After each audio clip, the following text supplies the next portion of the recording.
সোনুর বাবা, এখন ওর মা, নেক্সট ওর দিদা। এবার আশীর্বাদ করবে আমার মাদার ইন ল, তারপর উমা কাকি, শ্রীজা। আমিও ছোট্ট করে একটু আশীর্বাদ করে দিলাম।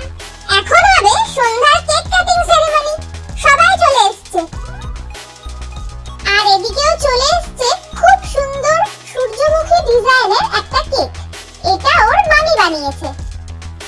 জন্মদিনে কি কি খাওয়া হলো সেটা জানতে পুরো ভিডিওটা দেখতে থাকো।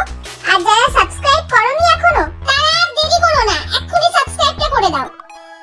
Happy birthday, happy birthday to you, happy birthday to you, happy birthday, happy birthday, happy birthday to you. এখন চলছে সবাইকে কেক খাওয়ানোর পালা। এরপর হবে কেক মাখামাখি। শ্রীজাই মাখানো স্টার্ট করে দিল। ভিডিওটা ভালো লাগলে তোমরা চটপট লাইক করে দাও, সাবস্ক্রাইব করতে ভুলো না কিন্তু। আর কেকের রংটাও এমন যেন গায়ে হলুদ হচ্ছে।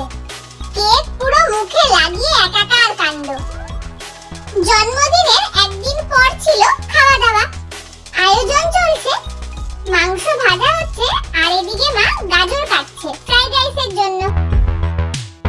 রাতে সেজে গুজে রেডি হয়ে চলে এসেছি ভোজ খেতে। আমরা এদিকে খাওয়ার জন্য বসেছি, আর এরা বসেছে উনো খেলতে। চলে এসেছে ফ্রাইড রাইস আর আলুর দম। নেক্সট আসবে চিকেন কষা, স্যালাড,